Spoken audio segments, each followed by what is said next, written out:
Sabre Yansu ya Jibrani ya din Samno abe somo. Sompa 93.1 FM Sunye. Ya mebusia fo nyina twupiem ama kwaba se sabre mu ne ya hwebo mu. Ensemu yi ya kurukyire ni nyina da ya de be somo sa kan die mu. Weni ne yatwato ne nsema obetie bie ni se. Sra ni ekoku na shaman no.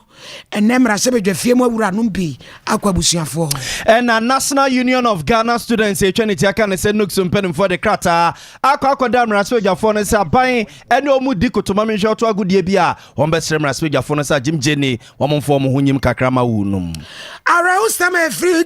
tachimai kumase kwantempo so basa kwanhye bia si emeni pamiesa afemache wonum ko. And a GPR2 penim for so the krata babonte che se wom se petrol bo no ba ene ba fom ne nso mo sekira kama wiase nyina te se lorfe no womote so a enye yi. Fotro sansu ye no aba monte su kirekirem efa tobutu no eho. Mrasme dwafo mo wandi si abanjoko na fo mrasme ye fiemo chese MPP aban ya aban bia na nimbere da se galamse a ese ye nsase ese ye nso ese ye bibia wo mayimu no obetu ase. Ora sama secretary Dubai a enu eja to fa ba bi no yentum nansa. Abusafo nyumre ya demba ko tobutu nsensam no ho na adofo ko bi asore se wo mo entiase ama ban ensam kofa tobutu no emma biodi asem na asi ye be ko mo nche no makwa akodi nkomo. Individual bond holders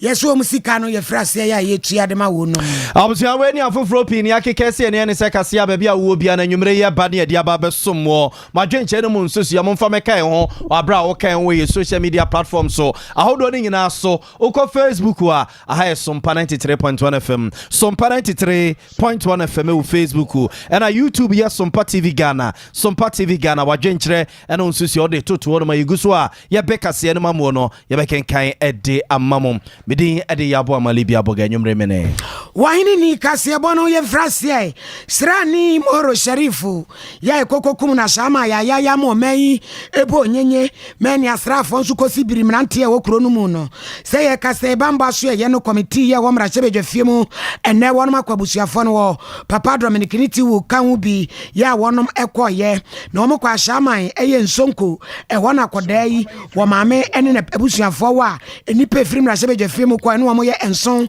ededa kanansam so koye papa Dominic niti wo kan ho owura Canada Japan kan ho papa James Agaga Kofi Adams Cletus Avoka papa Peter Tobu na FBT baba ena wonom koye na bra papa Dominic niti wo gina mu no wakasa no se aban no obedi obetumi bia da ni abresa krodom se ni pa bonfo na mom so masrani ekohia ne kofiri kwa mu wo no won so obenya tentrene bia futuo so akwa ma mabunu sa de edisika ntem ba no ya wonchwo ho mfiri ho. We'll address it at the appropriate time. But today, we are here to commiserate with the family and to let you know that the state is with you. The people of Ghana are mourning with you and that will support you throughout your journey of grief and afterwards. It doesn't matter who becomes minister after me. The same thing the person will tell you. And I appeal to the young people of our chairman that you share boundaries with 1BN. Live in peace with the men and women of the armed forces and the police service. They should be your best of friends. I want to thank the police and the intelligence agencies for the swift action in arresting suspects in this particular matter. It's welcome news that brought some relief to a lot of us. And I hope that our law courts will not say that justice is delayed. Justice grinds slowly, but it will surely come. But in this case, we want justice to grind very fast. So on behalf of the government again, I want to extend our deepest condolences to all of you. The people of Ashaman, the family of the late Trooper Imoro, and the Ghana Armed Forces. And to say that his death will not be left forgotten. So I'm assuring the family that we'll be there throughout for you. And also to thank the Member of Parliament. He's been very instrumental in pushing for a Warrior ye ena fei wonum so aye birim wom rante no wom kohia wonum nyinada na mso mamra sebedwane a ogina mu ma de hia wa shaman onmonyamfo enes nogbe enso kasa ise kwan biade obepra tentrene e de ama mebunu aye boro wonum no wobepre papa Canada Japan de wie kura se wosre wom makom ye mrasan se bambo committee omra sebedwafie no dwemtrani nkrata bia nso de abeto omanim no e branda ombetrase na wo mahwem. I want to sympathize with the victims, especially the injured. I just heard that one has passed away. My sympathy to his family.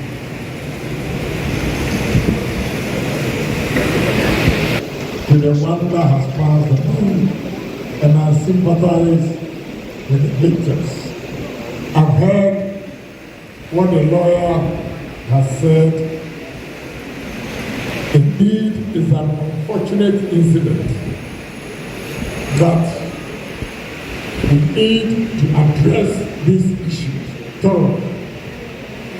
But for the meantime, what I will say is that I want especially the victims to have patience and stay calm. For Kennedy Akomprako e Japan. Yemfam free asama na bonten so na yemfam nkongomasuya ho ensensemo na National Union of Ghana Students ya yetwaniti ya eka ne se nooks na womo edekrata tententen akwakoto mraspe gafie eye abajuku a womo adwenje o my Ghana yapo ye yengomasuya ho ensensemo meche Parliamentary Select Committee on Education o modekrata akwakoda wunum se abani o mu di kotoma menhwe oto agudie bi e o get fund sika ho a womo eni abani ya adwena enyeyi ento mesra mraspe gani nyina krata na wo made aba no no ma anye ne se Select Committee o mo hwe ngumasua sonko a no mo de bra wonum na mo mraspe dwafo ni nyina nsom na se agimje no mo do mo ugim na aban ne besesa ne nsa kakra ne bebo a aban ntempara so won hwe na won sesa. National Union of Ghana Students President eya brantie Dennis Apiala Biampofo ene wono mo kire se afempinu ene ne dunkuno 2019 mu hono aban twa sika bi se yemfa nkoma get fund no mo emfambo o my Ghana ngumasua ho nsensem ehobra omutwa be 1.8 billion Ghana cedis si yemfa nkoko wiase na mu be 1.2 pe na ban eyiye ede ma wonum 2021 aban etwa be 2.3 billion si yemfa nkoma o wiase na 1.4 pe na akwakoduru 2020 ye etwa mu na anu ya eno so aban etwa eye be 2 billion emu 1.2 pe ene koye na eno so akoba ne sa no a na get fund fu adwuma e wo so mo ye eboa emanwumasua ho nsensem ejina brane ne siye no na akwakoto apia akwako ebibibi ento omo stresse afi 2023 we susu no abai ede nsusue bia ba betudwa efa get fund sika ene kwane a omo ade omo sika di dwuma ho no be stresse mrasbegafo no omo fo omo nyim na sensesa beba emra ntempara so se beye no manwumasua enyin nsemo nsai kra Osha 2018-2019 on my 60%, no afa 40%. Says can you Ghana for taxes 2 billion a chim or hamun chemu edusia no afa eduenine no ama edusia. Afi way 20 December e baby room aye de bill budget to parliament. Yenko hwema afi way or my or hamun chemu eduasa 9 eduasa nkron sorry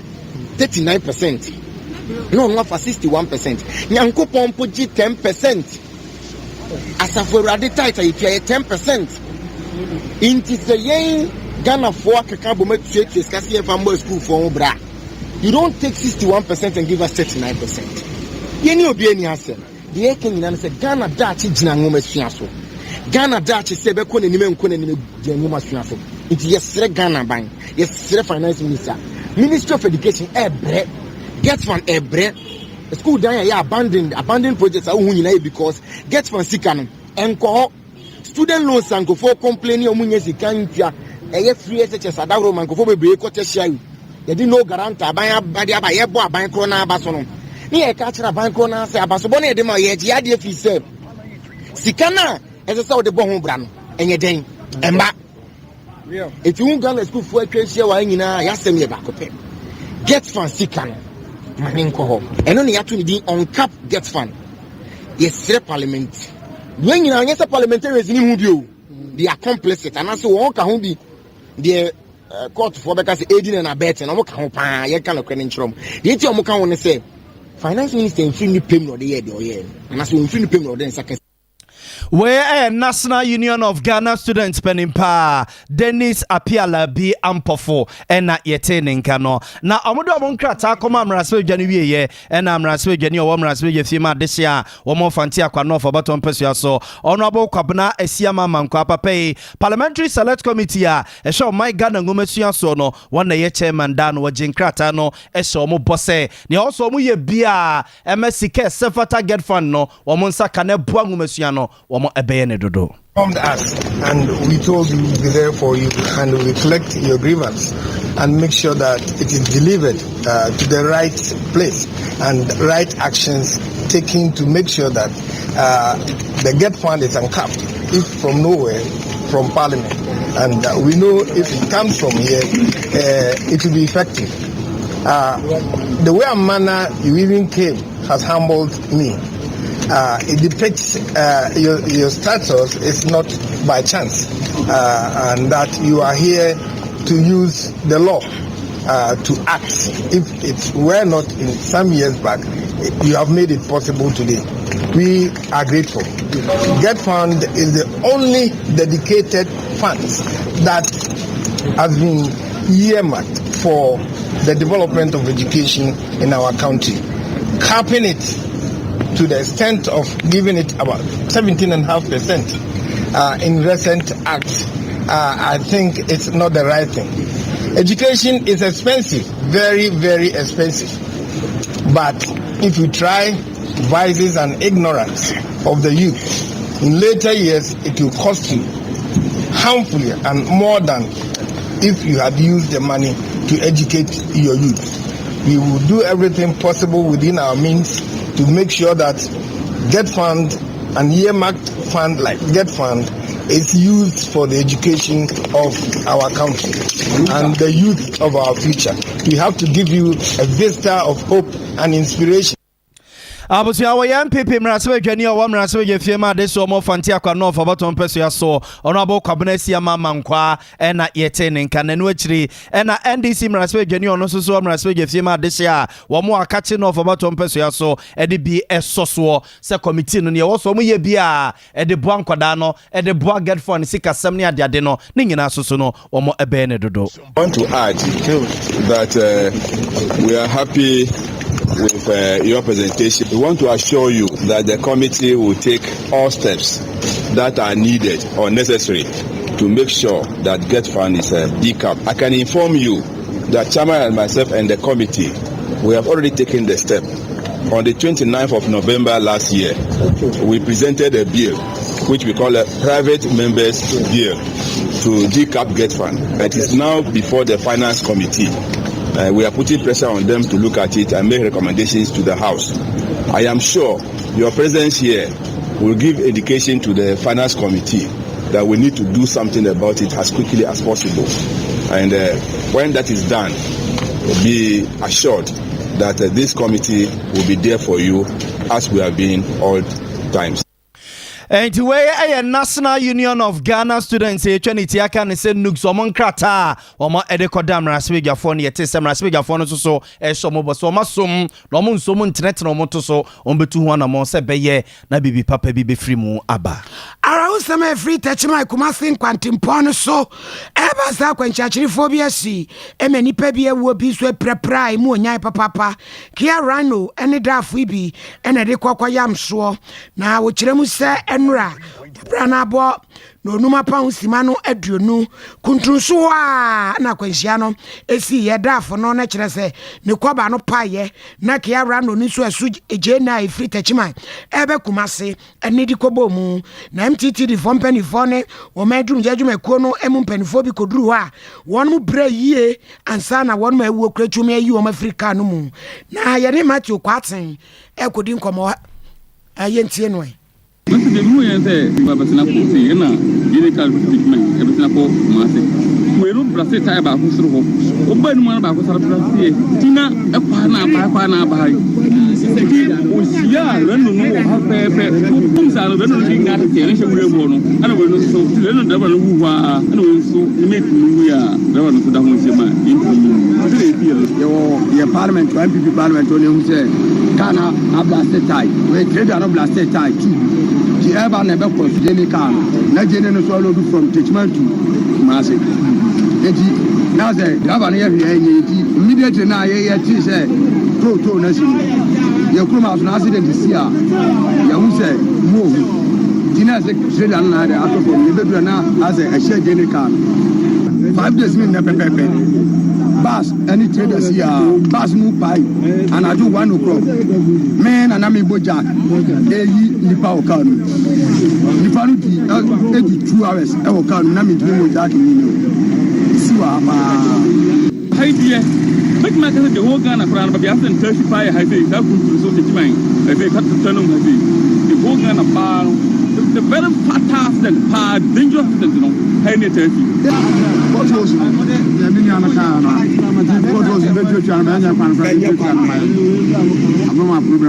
then youth accident in Sibako. See, I'm looking at Casano. Maybe General Plamisco asked me in Sibako. Way adance for now one ewo hobby. Hello Matthew. Hello, Henny. As I Yamia, no, you now. Who post Cosro? Yo, Chamfonichira idea and I cause in Temo. You made us be na Minfa Quanos Namincha, Sompa, for Numri.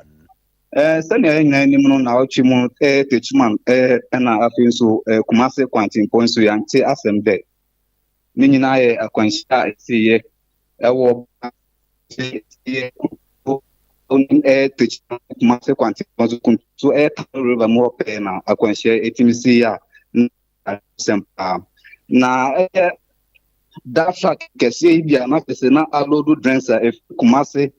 Ebenako Boga, and nothing so Kia Renu, and so an artist, a load of Jane, I free teach my heart, the Kumase, and a Kushia, and I'm suma, I can share 18 by. Now, near Emma, and I'm suma, I can share no by, and say, daft tracky. Ne cover a pie and as a tie a pie Emma air driver 18 lose control chess and Namsoma acquainted 18 by na a Kiara no nipa 9 and a team nipa 9 no bako and a herenkwa na miensa akan de yetumu edimokopimo ayare sabiache so muguso amoji ayareshe sanso na air daft track no nipa mienu na omutim na nipa mienu de omunyina atimi ehwere omunkwa na chese aro sempa na ne womu se daft track no driver na otim no chese fire service na pensu apostle dumoko no de omo bre yi pa ansa na omutimi driver na chese na aro sempa na no branda techiman kumase quantum points so aro sema chese etimi esi ehano no Matthew nti say wo matumi ayi wo mu nyina na yarefo no holy family na hene de wo ko mo so nti say yo me da say omo anache say omo kiara no mu de nipa mienu ye de omo kopie mo Dr. Amwako Hospital ho na che say mienu nipa mienu wo na ba ko na wo no so mu anache say ne de na critical pa ne condition e critical on de omo de no kopie mo holy family ono so wo ho ache say omo doctor fo gina no ho ache say omo gu so omo hwe no better say we kwatin and we twan for ni kire ntachiman kumase nkwantempon so kuro kuntunu so de ene oduru ho de ene ejamu ame ene ehu afofie abusuana ne afa no abeka ehu aye ka mo se Sompa 93.1 FM yenwumre no nsi akase na ba bia wo bia na yeguso a ye de esom wo no wadwenkire ene nsisi obetimi de ababeka ehu abra wo kan wo yi social media platforms awudo no nyina so Facebook Sompa 93.1 FM Sompa 93.1 FM na YouTube Sompa TV Ghana Sompa TV Ghana wadwenkire no nsisi o de bia wo no mo a yeguso a ye beka se no mamu no ye bekenkan ede amamom oti enka osunyane ne mpotemu a aha Sompa 98.9 FM Sompa 98.9 FM na santemantemo ene ne mpotemu susu no Sompa 93.1 FM madam nti enwumre ye kase ne sente na gibe bia ye to akase no so ne de makwa awoma no so ye ne akwada nyame akwakodi nkomo na no ne beto dwasa aban esa so de to no a woyifiri honom no esa babio enumu ne yate se Concerned Drivers Association of Ghana for say da omonti ase ema ban sam fasade no emabio edie ntia yenkone ne akwada nyame wonna ekuyi Ashanti region we chairman da wo ma no ye ne nkodi nkomo akwada nyame majoe ya meje ozubo afidikasi soja na adenti na mo se mo mpene roto no aban sa ede ba no ya mechi obo afidikasi so ni etiefo a etiu na enumre ya ye de yoni se ye wasi ye di doba fo anim how ni ateti a aban bi aba ho di doba fo fam enti ne se yeti wa ye di doba fo firi sa wo how ni minia de tie ne se afia yiwe afia mu insurance yatum DVL ato omuni men o mato davi license road waiting ina yankasa yake ya no atum Obeka say last year yebedi wonya no na petrol no kosoro. Last year na petrol no kosoro. Ye mpani focus ya say to na omutwa no. Ade na mpani fo nfa bi nwura petrol no nka dollar ne mafo nka petrol no so mafo nka yenso ye adwuma yegu no yenye. Ena mpani fo nsi scan e ban esa. Ena yenso before say yebetu mmiri no ni achirisi. Eye me akonya me. Me chairman Pawi David Agbado akosi ahen owura ya berema ena Charles Danso yekogina motorway ahomache full clock echire ka bi ebetwam bia na ye chire atu anadwo 8 o'clock ye wi ene ye betena ase ade chi ene ye di kika ni na bomu ene ye di check ye dey ene a week any 2 weeks any 3 weeks any 1 month that is sika motorway nkwa ede ba ye month nkwa ye 10.something million ye wo Ghana so ye wo 36 tons ene wo Ghana she tons ye ji na ni kai die die ni se to ye ji anke de ye kwa amaye after say minister say eba say road minister ba say sika ni ntimi madia na say sika na esone for baby ku esone fa o mo nkire ye ni ehwe me ne wo ka say hwe baby di se kaso a ensuo to a baby o mo ji to no ejiri efa ho ewo na mu ntimi nye ensawom ewo obedu animu ewo ni na first eye photo sisi a adane ma hu anko ensuo to a cars ntete nsuo ni aban ba ye no wobubu minister wobubu to ni na agu ena wo so wode waye ejabia toilet anase ene baby adwo so oman ko obo edua enti ene de ba ne sani den na mu hu ye nti a mo se mo sa de to ni eba ene ma mabubu ni na omana san boka enti ye de akato wo se we say road minister any kin frata say omo de to ni ba pe concern for ye do mo court because oma na boka ono ade ni tumi akobubu to no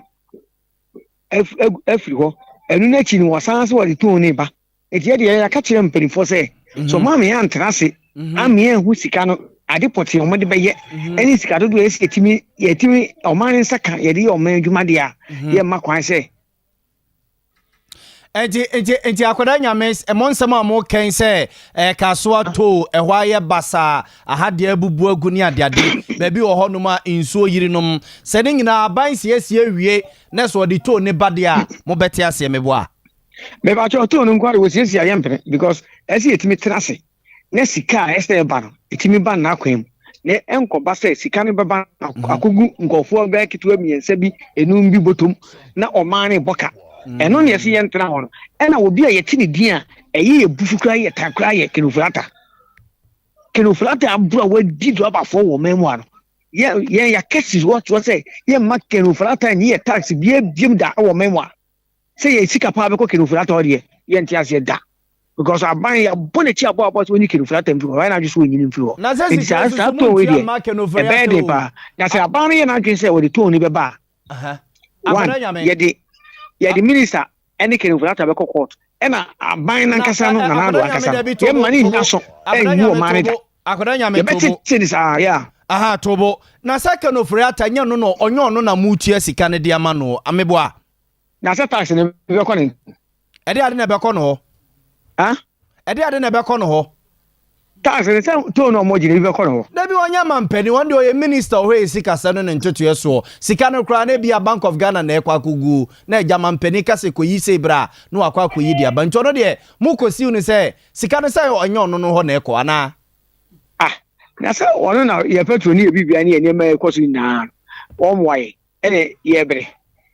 ono na sam da wada ye gusu aye ka wasem enti asema mo ka nyina asa ba ntie na bi free by next week kono obi abie to no tuma mo be dey saba ntie na so obi to no tuma 1 ye the minister be court 2 minister mu dey road minister okay ye the be court and na 2 ye ho 2 eye nanado ye mani nya aso eni ayi adwen pa ntimfantim tusum yeso emu o manager ye betete no wo kroma bi plenty da betete ne kwa beso mo betete ne kwa beso de na mo beye atete asa aban we de onim se demonstration ni pressure de ma ye de be ma no oni na mo disuru sa pressure de be ye west kra e be ye west wo memwa yo akoda nyame o de eti mokrate ya mode akwa road minister ne aban mo hwe ne mu se mo hwe ne mu be kosi da ban se mo beti wo mu nka yare ya ka kire mo se so mo aban ne pene se na asomudwo no ti bu o man ne dia o me ye ne doba fo mpani fo yinhia ye transfer ye hia ya twe o madwe asi ne ma because ye twe o madwe ni si ne ma so no e no mo di pressure di abufu ko bubu to no ni sata mo yan kan tum so ngo buto no ye si sesika na made a o mo munyi obi no onko tena no won hwe sika o mbegeji no mo fan toto minister de ne ho mate e no mo si yo mate eto mo ko share meeting bi o mo 3 days time no mo di o mo ko bubu to no eto mo bubu na wie de na so man mo bo man ka mate akoda nyame yem fancy a na ye ni akire de be fra to bia ne ye be sa ba nche ne ya ba beto aso wae yo me that Abjafo we Ashanti regional chairman of that Concerned Drivers Association of Ghana no akoda nyame ene ne kodi nkomo yi kuro ya da ho say ya ka senkrata bi efri foton sa so ye na pie montre so ye ne nam social media isu okwan a wode ba eni musika ye betua eno nam so emode atudwa se ensentwerefo yenhwe ye nkomodi ye sanse sika e ho sale tenim nyina no ye de wo mu propose nye no na ye fa na akora se twa to aye ba beje se tie fo be hwe ne so akaye a 2023 budget no e na to isan ko pie mu sempen fo betumi asan de ababiem na kwadwo bafo e na be kire mu hello kwadwo me ba me joso yo boy mu me da se no di ka kai na wo kracha de mu no finance ministry ne omode kracha be to dwa se to boot almost a back no a bra kracha be to monte no nipa bebre na tutu ne hye ne abasa ne tin for any central for na we na ministry no e de kokobo e de abase central for ye hwe ye nioma mu ne ye ka ye nsem a ye hwe mu ne ye kan ye me ye kan de enimu ni nyina ne se kracha na be to dwa no o ministry no ye finance ministry ni roads and highways no afi enomo to adwene with stakeholders na omo to adwene apepo masibre ansana se tobu to no omo de baba be yeduma kroma she date se bia ene ejuada 11 January and 11 December ye bia tobu to na ejuma ye fododo sei ena ya fa wo mo kwakwa yeduma contractor sei na ejuma na mano na busumi bia no aban hwe ni mu se sika dodo sei ena bia contractor no ene ejuma ye fo e de bebreye na to no ka bia nam kwan bia no yesusu se bia nkuma no 50% also omoji sa so na akese na bia 3 series eno na aban no ene nse e de aba na de krata aba beto jana finance minister krata na de nsasha se honorable kenokrata e de aba beto jana se afi no moto ato adwen afi no mo ni GPI 2 for base mo ni tipa drivers mo ni private car any individuals mo nyina stakeholders nam kwaso jojo enyina na afi no mo ba be share no matwa no mape sika botre se na mi dikan kan no mo hu depot ya mo se sa adwuma di na se any adwuma kura mo de sa adwuma di na show mo sa any adwuma fododo a o metimi afọ mo adwuma na o makwa ye adwuma so o beka ya bra ya tuto butu no wo mo a mo ho kan ya na so mo kwatena afi no ye nua no wa se bi o madi dem na mo ejiji to no wo mo ene kwatena afi no mo dodo atwa mu 700 and over aban no esu se sa mri ya o makwatena afi e komade o ma cha na so mo akwa nwunyie mu no bia no mo de enipa ni bi aka ho bi nso a na o mo adwuma ye na o mo ye sika na o mo gire nkane no no mo di ebi ba be kan ho da ye stakeholders in tanwudie no o mo di ni nyina no ye adwuma sem adwuma ye phone sika sem nyina o mo be consider sa de ma ni nyina ewu mu na bi o se de bi kan kan contractor akra mo di adwuma de be ma no no ni nyina be ba stakeholders engagement ni ti Ghana for enum so entwen open and sem trofo so nya abotre na ensem ebeto abonten so na ya sha ase tutu ni sere ni abasa no enya ade ebe boa ma oman en chichire ni nkoso ebe koso na ono finance minister ni ministry ni roads and highway ni de omo kache Ghana for nyina ne say efisha mria ekoi die tobutu no omo sa e de beba baka ni die nso to ewiabo ebe sa ba ama tu no ya sa agisi e o Ghana for enya abotre ni titi ni instem trofo na chese o man kire report se bi na wo kina na wo be frase mina ba se bi ka kan no ginaye no omunya ensiwie so be kaya sisi akwada woni concern drivers for na say e komo sisi a omo so ekiri so omo ntia say say yi levy no mo de be paper ye road to yi levy anya successful ni no be so mo sa di road to ni ba nti we nyina ye concerns a Ghana for ni bi raising it to ni stakeholders so mo feel say kai nsem we nyina what so mo nyina kwatra so mo to agede no mo nyina ko benkrum no mo ko benkrum a na ntiasia ba na afi no mo nyina aseda potia jumedi ni nyina ebe koso nipa dodo a o ye be fa omo sika dodo a ede aban ni be generate dodo nso so omo ni be tia juma e foka ni nyina ebe ba ye stakeholders engagement say ebe ya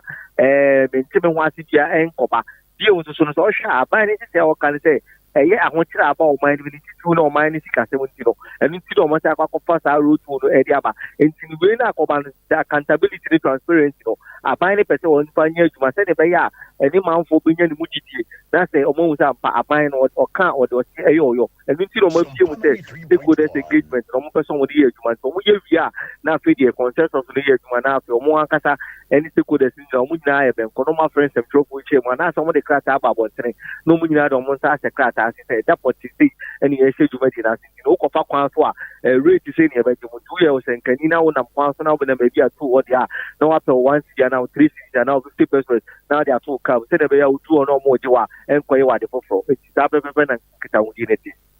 Badasi bebre kwajo ye nua be ma kwajo ba fo ni twa nkrai enso ede ma ye ni tobutu ho ensensem ya de mo free tobutu ne mo me da so a ejina ya kwaso nom ne ye kase ho ensensem a na no ada na beto dwa se sese de Petro no eso tia netian o kan no akra vice president Dr. Alhaji Mahmoud Bamia call age media kese bia na Boston penimfo ya se no wode to Ghana fo nim se we kra de ye de wo huru ye mpredwa ye afi na kese pa enam kwa mu ba Petro no ne bo no so beti se gu wo se ma enema eba fom ne ba se ye no a anope kra da so ye hu se Petro ne bo no ababa fom ne ade a Ghana ma de se bi no mo ye ne se be ya ene GPL to penimfo wo mo entity wo mo lorry first so na enyuno omo de krata ba bonten omo se lorry first no omo teswa enyeyi na omo hwe animu ase Petro no ebia esote be bedru be 11 Ghana cedis a se bia liter baako ebedru be 11 Ghana cedis dia ene na omo teswa am focus omo teswa omo ebetie be na ye 12 cedis 45 pesos no ene 12 cedis no ne ade de omo kaso omo teswa omo no omo ya adwene a enyeyi enumu ema Sompa FM 40 montren so ene Ghana ma de she bi no mudi nkomo efiaje wa akode ebuso omo se ne GPL to you for kan yo baby a Petro na so atia bedro ne settle omo se lorry fe no mote so a enyi no mbete so kra agese ade na so ate be aba bedru be 11 Ghana cedis na ombete so a omo hwayi kakra de afri so Ghana ma de she bi so no omo nsusue ene omo nsem omo kache GPL to impedimfo ni ikas kana omo anti so no enye aban kasa what is slow and 50 yo yes slow na na so anga sabli mi shado be ni bia mebo no de ekon na nenye ye na etu aban ma ona na wuntie yen won fa force kase case kana ye say mo ya mi se GPL to you for ho anhani for no mo no sika no mo po na na ye below wo be hun 50 see traffic mu a nana ade ni kwan se okofa mi se mi ton atadwe me ton no na me kofa bag ni 12 million e se o musika ska 22 de o mi se adaba fo na ngasa no ye se mi ma hu ni se adaba fo no ebi wa ye no se da ba adwuma no o ya da prope e se onya no pia ebi ni se o ko ahane atun sukura for example atun sukura ofo no kosi brewe no usi forma no asanka say atonsu ena sa so pentem to be there before nti adawa for ne bi wa ke yese kane na ka warrant scam na ka ma soja for na tire wo mo anso na de yese bia ka no bia ka yo 20 ama adawa for no omutimi yo mo de nti yese omunion no peyin no kasa ankasa yene patience no da ko enya dawa fo no bi twa wiem pa momo say yes o ma bodama be so moduru o ma bodama na ati o mani so ye mpesa me ka do fo ni papa ne fo ankasa gana fo e pe ye nko ayem who say Ghana ni driver was rea no anya ni nua passenger bu no she ade a driver for ye ntimi nka ho ase wo ka no oba ka na ye to ho enam so manom trauma on ne enti ne ye to ho ye de nka hwe na ku for what take petrol so what tickets got so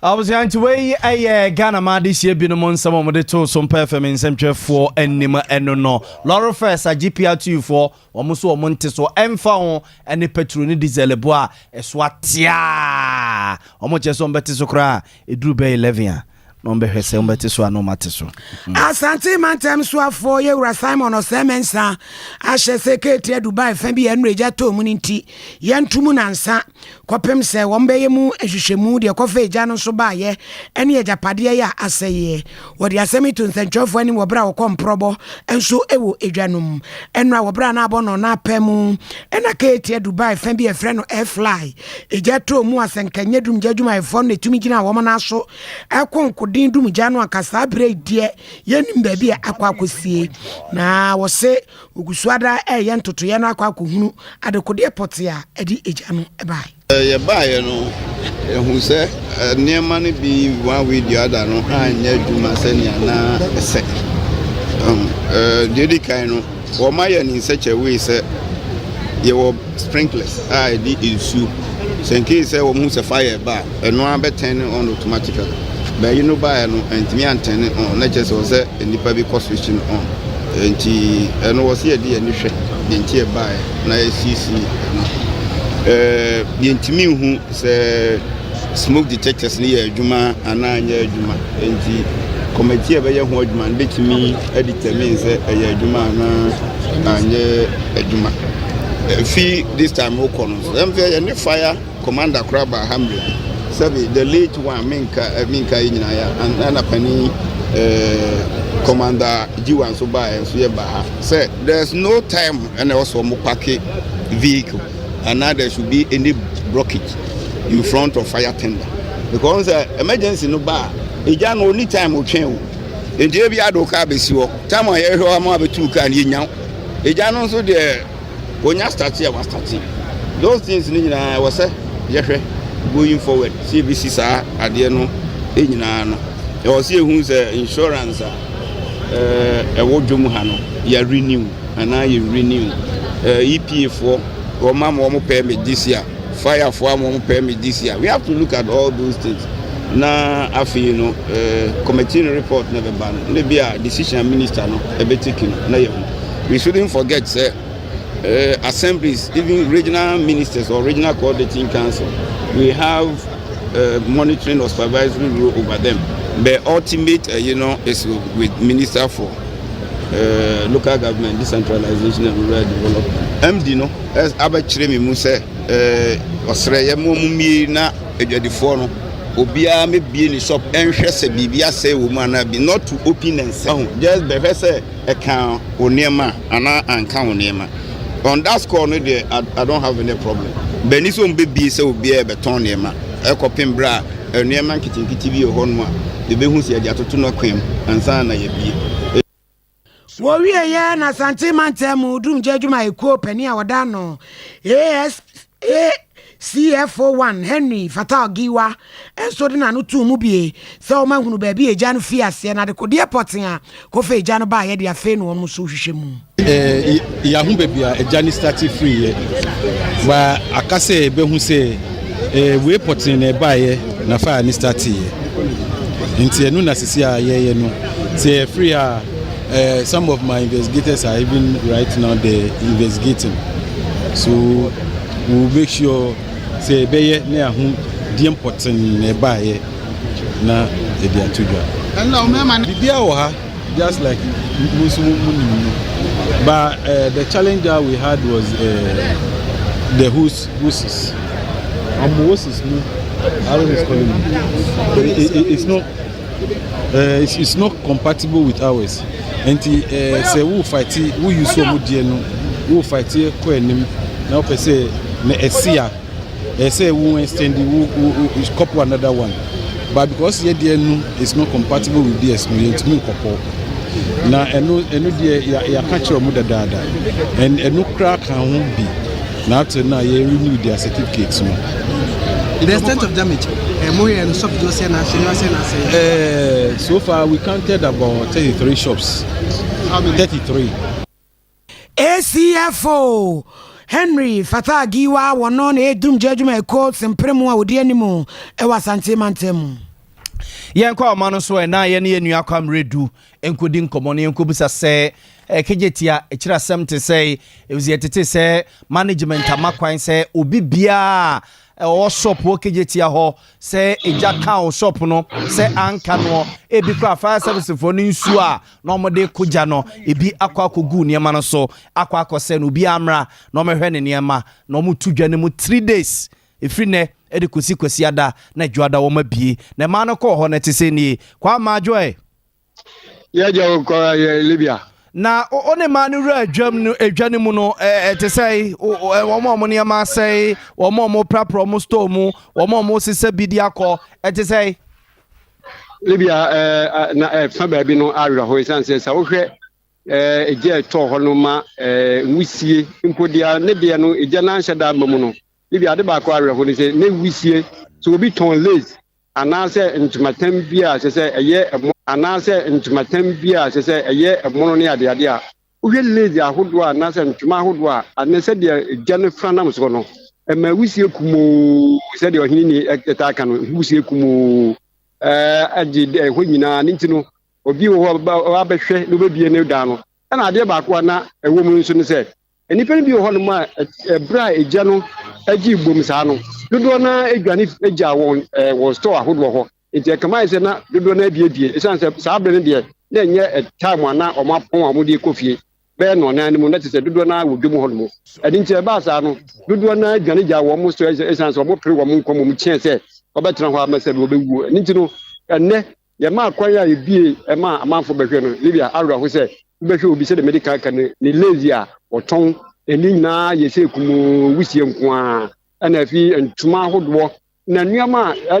na wodi wani hwe ba bi pɔte so agane to ya Libya enhia nam se dum defo no san twegu nuama no so nti no amade mpo anche kra no so a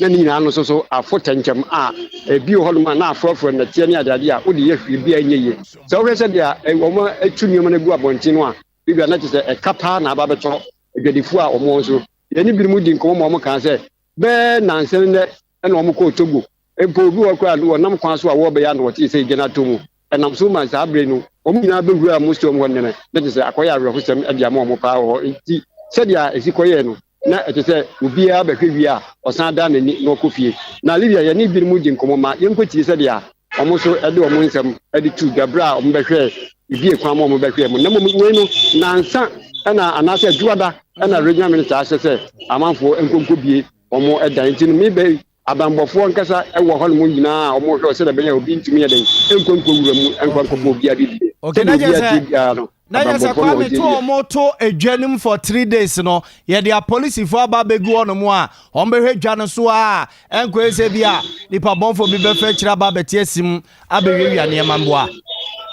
Libya ba tumi se sa be ya me no kase dia abambofo mo ho eye wona wo ye adwuma wo ho ankasa se dia na premier ewia me dika kan ya no enam ne se nti no wo peni na oda o ma no afa ni pedon dia na se ama ni peni bia ba be kan ho a se de be ya o betumi abo sa ba ni na police ankasa de ne bi enya ma ho se efiri anadu koyi ana ekene ko no na ma police abadia na mumu abambofo akinchiri wa eye o mo ankasa adwuma yefo mo ho de o mo na ebo eban wo ho mo a biboni bia entumi esiwa edwane so no ana na ewo ho mebo a pepepe se dia etie no awia no de eyade a minister ebe de abambofo bebre firi no de bebre ebe be kan wo ma no mo na mo anwumre yi de ne kase de eye wona wo ye adwuma wo ho nko a ne wo ho a police ankasa de ebi nkan se bia firi be no wotwe ko no na be ma police fo no bia be kan wo ho de a ene eye omo plan ya omo plan sanse o security adwuma de tiro bia yenkani nyina abonchire omo nim komo faso a omba dan dan mani ahwe ho ama wona wonema asai ene wona wodi atie nyina no mbetumi aboho ba ede ama wo ya what bibi se bi aban ba be support man no omo ne ma hye kakra e bi aba be boa omo kakra be bibi kakra ma omo o what bibi Libya ye ni regional minister ekasa ewia no na wo chim say any fire service commander no e kire say afi na wo mo hwe store ahodo mako na ti wo ma kenkan emu nuama etumi say ye ni nyina no on be kan nyina aboa no say ko ba say aban betumi ehu wo mmogbo a e be firi hawa abeto wo mo so any secret dia yenti atwetwe wo mo nuama ne dia say ye kwakira aban say aban we dia incident say yem bomodin anaja boa wo manfo kakra eni die ono na emo no be firi ba Libya. Fami yada se biemfa unsi na ne aka echi ne bobo no no pane ya bre yeti for abuzu enu akwamredu ne ko ne nche wo kejeti ye frɛ no mu a ye maame ne ye papa no individual bond holders ya nko musika kwa bibia wo ho ko gina fotoro sanso ya ba na nsa ye gitu mu no ene ye nya ne tie se sika no nyame fotoro sanso afo ahye se ye ntua won me frase a wonum etua na me ne doctor Edua na ne antwi wono na no ye convener wodi ye dom animu entwetwe nkomo doctor maajo ya oba mo ti say oh ya hu ye sabre de ani aba yeah won ma sa ti tua sika no o ma sa ti tua nye nipa nyina na o ma sa ka de na so as o ma sa ti tua de bank for enyima o mo ye no ni nyina entumi enko dakoda nti enim se o esati tua de na kese yetua ampa chom start tua nda be na enra ani esa okura waje ode bi de nya so ye oh yo ebeba na eba say no members no say na eye wo mo well obi ayo relief say adia wo sita wa wo dia eyo dia anya say be o ko bobis dia na o ko se na wo sika wo de be to wo de be tu ya wo aka na say ko shaba ho na enya se papa ndi no obi eniji kano akocheka nti abere ke nipa ayo relief obi avoid ngina awodele na ina be ye ebi ni ebi de o ha aso abai ni nti ai nti ni ne do ai ni we no mobile for sanso afọ abaso kenoforiata so what this ayo enyo se no de yo na juma eso ye obuni pen say obligation si afọ adwuma se de dia bra ne ye pia oka ni pia oka na akọ adwuma ne be se abo wa so edi bebu adwuma eso ye no aban wa bob sia no aban adwuma enso obekia ne hoka se ne company bia bob sia okia enfama ne nkropọ no difference bi ni aban any company them almost obligation eso mo ye mo me aban kika sebenti ye ma ho kan kaka se no wa chiri na make a crowd so you get the name no e be man e ta dia e ka da na say na so otua doctor say almost start so mutua say ya e di sen wo matua de amamo awie o say e check ai so when you sika no come na ne agent ever be tua no that's a bank for no hodia ene plebe ene mienu kemu no so mutuni ema obi an sakane dia na am se bo na accounts no obo opera ne dia na accounts show kakra ho e bi on ko to account ha bank ha be ka ko check bank you ma be tem dia na street sika opera wonsaka sika ne de wa wonsaka da obi ade ne dia obi ese fa na ko fa be ko ni bia e ma accounts so open na no mo trust e go e bia sika ne wo accounts mu ni ya no more facility sika atwa yeah now you convenience sabre start to sika mu begu no anamba ko so ama na tena ho ya di boy enko plan ni wa e do mu sika be ma ban e be bo ho ban da ko fum se mo enko plan me ro ni ho bi yo doctor ni na do ba be ni na ma ba be shi na ye be ko na ye shi ba be shi yo mo investment am do ma ban na mo ko ban yo doctor anyumle dia be do ase yes madam Dr. Edua na ne antwi o convener the individual pensions forum ono ne nkomobo ne ekotie ye de mo komraswe fiem na NDC mraswe fo mo mraswe fiem no mo ye ne se mampani na nado danko akufo ado ani bede a wode eko galamse na ewo fom aban na wokeka wo fom pa awose mampani na nado danko akufo ne na soafo a wo mo ehwe nsase eni madodo de ho nsense wo mo keka wo mo ho no mo de ne den soronko ewura ko no mu na omugya se aso mo ye na like am sa man wase no mraswe ni wo mraswe fiem a desia wo mo wa central abaton pesua so honorable Dr. Rashid Pelpo ena ojina NDC amanyoku no mraswe dwafo ni nyina na mo e de sansemi tu dwaye se na no adakra no Professor Kwabena Frimpong Boatin sema wababe kakra no edi adanse pefe sema mpani na nado danko akufo na no ena ododo nwure a ebi enwo no na so mo mani abra okono yebekọ enim. Galamsey operators and involved in destroying land at forest reserves in much part of this country. We wish to call on the government on this call to investigate the allegations made by the former Minister of Environment. It is also our expectation that government must desist from draining huge illegal migrants and the many unpatriotic Ghanaians from mining illegally on our lands. Today, not much of the land destroyed in the last 6 years is restored. We know of huge destructive activities happening around. We know of waters, our rivers being destroyed. We know of lands that are dark with chemicals that cannot be consumed and that are very inimical to our lives. And we know that in all this, government itself is deeply involved in the Galamsey activity and in the destruction of our land without thinking about reclaiming the land. We are very sad that at this stage of our lives, the government will take the lead amongst other illegals in doing what they are doing. We are doing this press conference to speak the minds of the Ghanaian, ordinary Ghanaian, who wants, apart from everything they have destroyed, his pocket, the economy, with huge borrowing, they are imposing on him a difficulty he will not be able to solve in future. Why mraswe gani o mraswe fima de so mo wa central abaton pesua so no Rashid Pelpo ne yetene nkana na de nua NDC mraswe gani ba ko a wono so committee no owo so bie Alhassan Suhini eso ede kakra eso so investigative committee that the ranking member has requested to look into the management of lands in general in this country, and especially as it relates to Galamsey.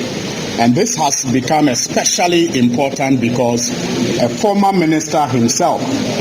of environment has come out publicly to state clearly that people at the Jubilee House are involved in Galamsey and in the destruction of our lands. And so it has become imperative that we get to the bottom of this. But I just also want to take advantage of this gathering to raise a very critical issue of concern. Ono so NDC mraswe gani o mraswe je fima de so mo tamale no of abaton pesua so Alhassan Suhini ena yetene nkano. Bruma ntamo dum jejuma ikono de futuo de amai dwakese ye wo sunwa e frene masom said wo mo ne ma no wo ma ye pe ja betumi atojanum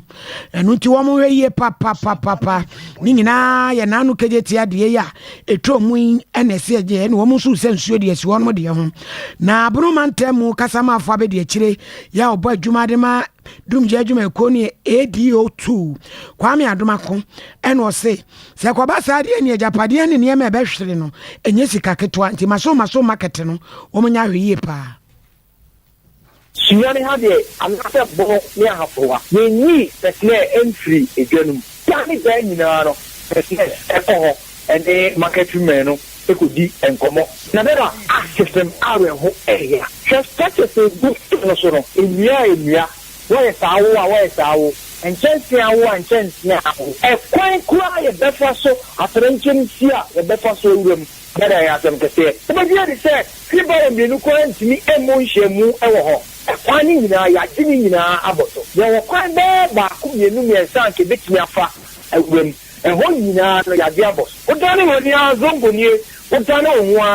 na mato so nie ɛkyerɛ hɔ pɛɛ ana taxi ragi nso wɔ nti na te sɛ akwan biara so no ɛwɔ sɛ twa no yɛbɔ ho ban na wɔn a wɔn ti mu no ankasa no ɛdeɛ na wɔn yɛ fayafoɔ bɔ wɔn ho mmɔden no bɛda sɛ wɔkɔ nkrataa so ɔho edwa no ankasa no wɔyɛ demarcation ake atekyɛm kama litigation wei wɔ ha wei wɔ ha wei wɔ ha wei wɔ ha ɛyɛ pepa so ɛwɔ assembly hɔ dɛbi wura edwonu mu ankasa de amepa so ɛnti saa wɔn a wɔwɔ bufuo ɛwɔ hɔ bi deɛ ɔhata ne nneɛma wɔ hɔ bi deɛ ɔgabanti wɔ hɔ bi deɛ ɔtɔn nam wɔ hɔ bi deɛ ɔtɔn nkume wɔ hɔ bi bibi abi ɛwɔ hɔ bi ɛhɔ nso na yɛ obi fie anɔpɔkɔ ɔbɛ na wadua no wɔ hɔ ɛyɛ ɔbɛ na wadi enyimire ɔbɛ na wadi ahyenyɛ bɛn na ɔyɛ wɔ hɔ saa nkyerɛkyerɛ no ana faa service ne wura mu a yɛde ma wɔn na wɔde yɛ kɔgyina ne nkyɛn kɔ a wɔde ma no no na wasan kasa sɛ ewura bɔsɔ nipa ɛtɔ adeɛ na ɔnane wɔn ho ma illegal connections a ɛwɔ yɛ market yi so no yɛmɔ mpa yɛ sɛ atɛrɛnkyɛm biara ɛnti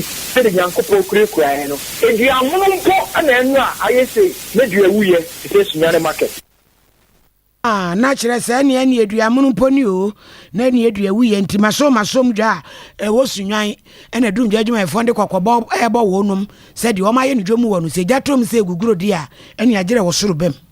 yɛmfa ɛnkɔ kɔmfɔnɔkye aban yɛ asabea na ɛnnɛ kɔmfɔnɔkye aban yɛ asabea dɔktafoɔ ɛne adwumayɛfoɔ wɔmɔ ate dɛnɛ ne nyinaa ɛyɛ sɛ Ghana yɛadehyeɛ mmienu a wɔmɔ ɛte America abɔnten so di paa ɛna wɔmɔ akeka wɔmɔ nsase a Kwasi Broni ka ne sɛ cardiovascular chair mako bɛ aduonu nsia ɛna wɔmɔde aba abɛdom kɔmfɔnɔkye aban yɛ asabea ne sɛ bɛyɛ na ɛbɛboa ma ayaresa ɛna ayarehwɛ wo nsɛnsɛm atu mpɔne na ɔpɛne ɔsɛe Bonsu Boakye a ɔne ne nua baako ka ho etu saa na mo wei ene nsɛmtwefo di nkɔmɔ srɛ Ghana me ɔmɔ tu bata kwa kopie amanfo nkro so yadehye no sɛ somo enya kakra twɛ ɔmani ɛmehwɛ ɔman no ne du baabi a ya na eniema mu ɔdene pa ɔpani ɔsɛi Bonsu Boakye. So I received the chairs or recliners, then I decided to bring it to Ghana to donate to Konfanoche Hospital. Brand new one will cost, if you Google it, it costs about $4,130 something. So the slightly used one is going to be around $2,000. So I decided to bring it here. They are about 20. They are 26 of them. Initially, I thought it was 36, but 10 are left over there. So we brought 26. 4,000. Slightly brand new is around 4,100 and change, but the slightly used is going to be around $2,000. I will encourage those living outside the country, especially in the diaspora, for them to come and help our own motherland Ghana, because the United States and other countries, they have a lot of them. Sometimes they throw them away, sometimes they put it on auction to sell it. So if you see something like that, you can just buy it and donate to any hospital in Ghana or in Africa. Abusuancho opani osei Bonsu Boakye woni ne nua chief Asafo Boakye ene kabomu a womo eye nyame so ade yi san konya mako aduonu nsia 26 no okekabomu a eye $52,000 nene womo ede bedum Konfanoche aban ya sabia no nti so hwe akonya no a ena eda TV so fefefe ena ya womo edi yamu hu se ne ebesi aye adwuma fa Konfanoche aban ya sabia penimpa Professor Oche Mensa ohu Professor Oche Mensa so no edase ri asida PCA ma wonum esre omo nsemu biese brano no omo ntwomani na mehwa ya sabia no ahine yankwe po ye boama abza fere kasiana si yesori amakofuri na pamfo ba na asem di mpe nipa da wonuma ba na omaba betena se enne enwumrei asedan koma Sompa newsroom Kumase Sompa newsroom sunyan yeda wonuma se asante ebo Benedict na osa ensem ne mu ma yen ma ba bia wo bia na yetimi ba enwumrei eba besom kukua na chicha voices keka ne emesi ani boso yasumwa na echinchim fidie ne ya Gracie ene brake any manom na de call TV no so mama dama mo hwe bi so they call digital the risk scan your decoder and here and say and look at the TV ni here and say o de a TV po betu ato sanko TV anu de enye decoder aha ye go CCTV po wa bon TV unse antenna ketu abudi ti ato na beba enti say unhia decoder no ahwe Sompa TV unya antenna ketu abudi ti TV ne to aha Sompa TV dem free to air digital no so aha enti go for so na betra ko ba sene de akodio ko ba weapons of mass distractions ye frame o ini ni amakwanja da so amene mesibidi de abo malibi aboga asempeni petwa so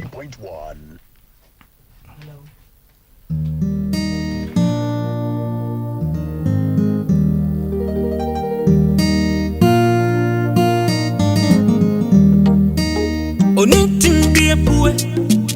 opue ya wampue ni kwao odi eniji eni nkwansha